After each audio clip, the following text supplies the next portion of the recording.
प्रणाम है आप सभी का और स्वागत है आपका हमारे चैनल आत्म से अध्यात्म की ओर में। आज हम इस वीडियो के माध्यम से जानेंगे श्रीमद् भागवत महापुराण के 6वें स्कंद के 5वें अध्याय के विषय में। सतगुरु सतनाम आदि माता अलख निरंजन होम वांछित फल दुहक भंजन। ओम श्री गणेशाय नमः। अथ पंचमो अध्यायः। शीर्षक श्री नारद जी के उपदेश से दक्ष पुत्रों की विरक्ति तथा नारद जी को दक्ष का श्राप। तो आइए अब कथा का आरंभ करते हैं।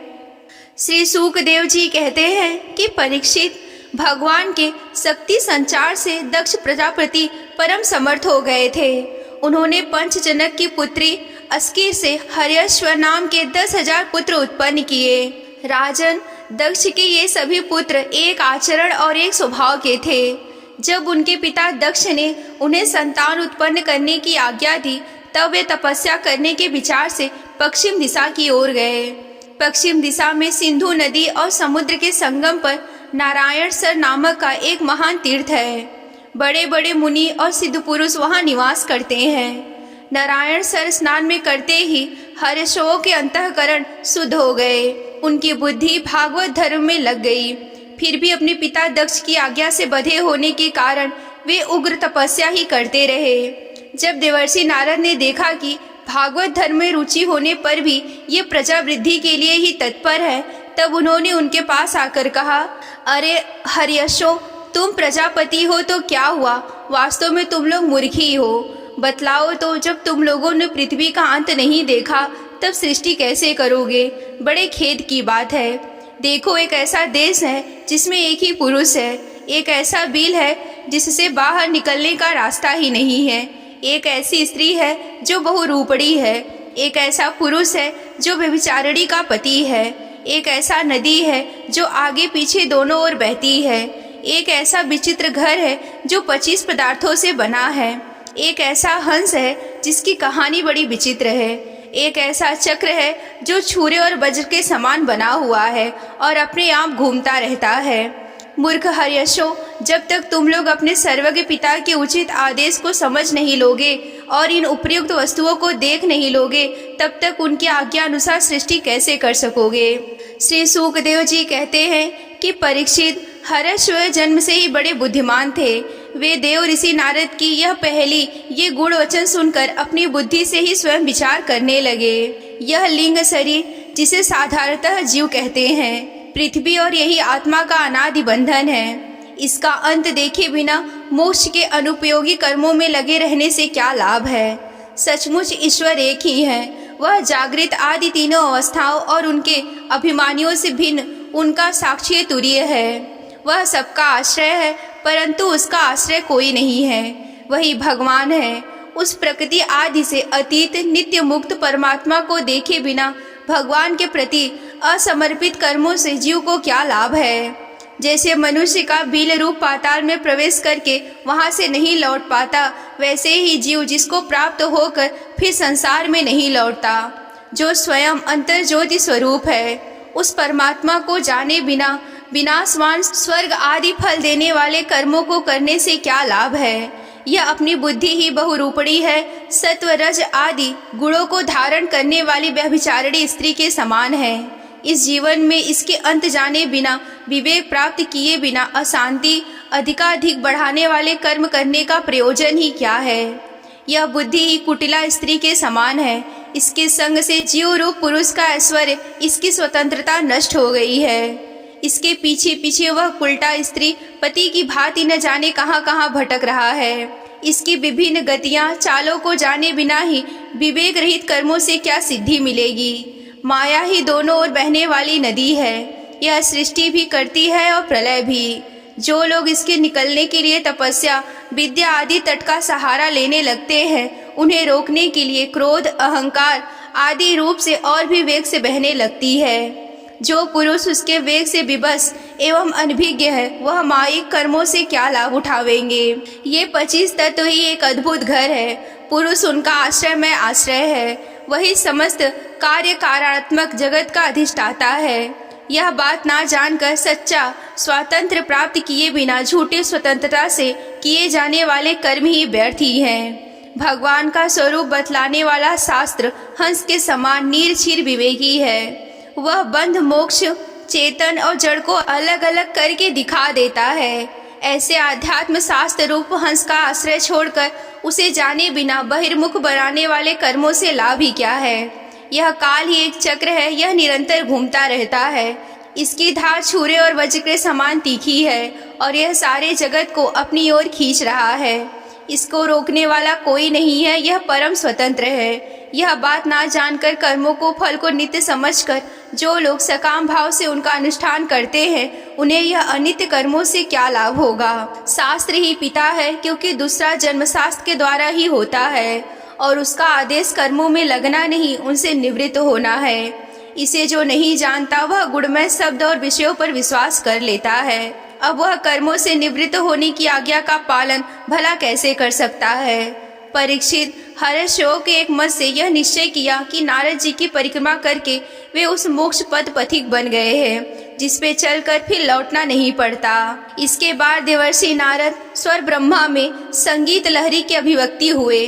भगवान श्री कृष्ण चंद्र के चरण कमलों में अपने चित्त को अखंड रूप से स्थिर करके लोक लोकांतरों में विचरने लगे। परीक्षित, जब दक्ष प्रजापतियों को मालूम हुआ कि मेरे शीलवान पुत्र नारद के उपदेश से कर्तव्यच्युत हो गए हैं, तब वो शोक से व्याकुल हो गए। उन्हें बड़ा पश्चाताप हुआ। सचमुच अपनी संतान का होना भी शोक का ही कारण है। ब्रह्मा जी ने दक्ष प्रजापति को बड़ी सांत्वना दी। तब उन्होंने पंचजन नंदिनी अस्क्रिय के गर्भ से 1000 पुत्र और उत्पन्न किए।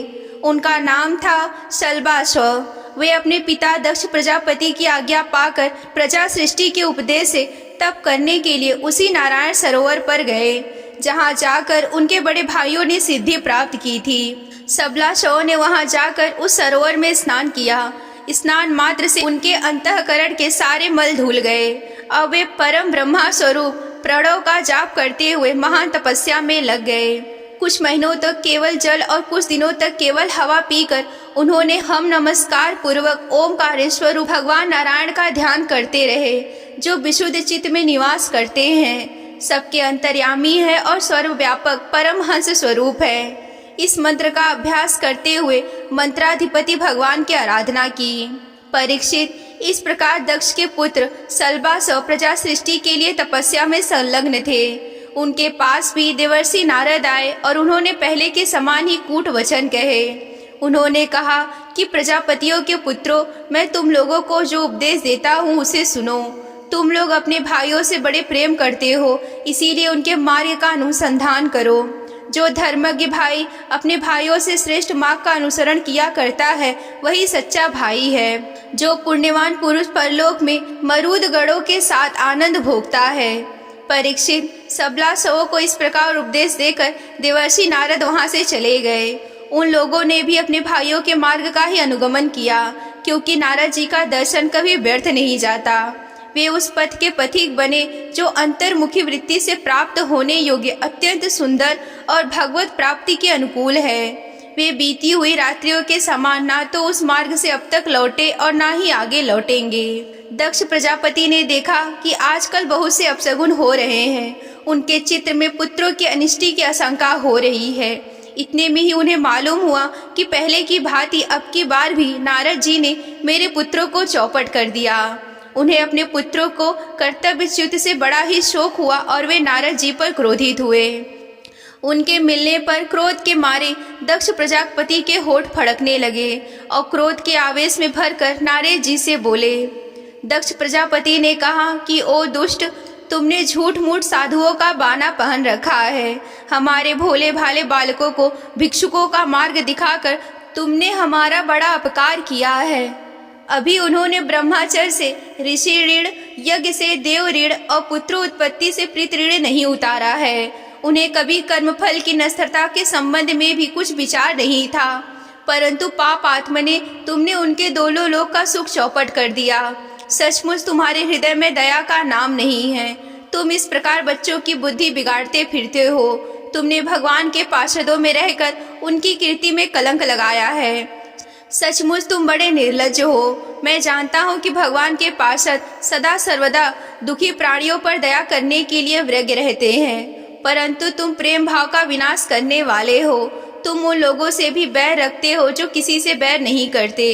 यदि तुम ऐसा समझते हो कि वैराग्य से स्नेह पास विषयासक्ति का बंधन कर सकता है, तो तुम्हारा यह विचार ठीक नहीं है, क्योंकि तुम्हारे जैसे झूठ मूठ वैराग्य का स्वांग भरने वालों से किसी को वैराग्य नहीं हो सकता। नारद मनुष्य विषयों का अनुभव किए बिना उनकी कटुता नहीं जान सकता, इसीलिए उनकी दुख रूपता अनुभव होने पर स्वयं जैसा वैराग्य होता है वैसा दूसरों के बहकाने से नहीं होता। हम लोग सद्गृहस्थ हैं, अपनी धर्म मर्यादा का पालन करते हैं। एक बार पहले भी तुमने हमारे असहाय अपकार किया है, तब हमने उसे सह लिया। तुम तो हमारी वंश परंपरा का उच्छेद करने पर ही उतारू हो रहे हो।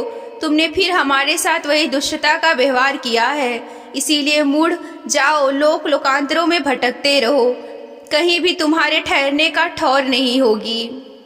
श्री शुकदेव जी कहते हैं कि परीक्षित, संत शिरोमणि देवर्षि नारद ने बहुत अच्छा कहकर दक्ष का शाप स्वीकार कर लिया। संसार में बस साधुकता इसी नाम की है कि बदला लेने की शक्ति रहने पर भी दूसरे का किया हुआ अपकार सह लिया जाए। यहीं पर श्रीमद् भागवत महापुराण के खष्टम स्कंद के 5वां अध्याय समाप्त होता है। अगर आप श्रीमद् भागवत महापुराण की कथा में रुचि रखते हैं और विस्तार पूर्वक वर्णन यूं ही सुनना चाहते हैं, तो हमारे चैनल को सब्सक्राइब कर लें। ये अध्याय आप सभी को कैसा लगा हमें कमेंट करके बताएं। आज के वीडियो में बस इतना ही। मिलते हैं अगले वीडियो में। तब तक के लिए आप सभी को जय आदि शक्ति भोलेनाथ जी। हर हर महादेव।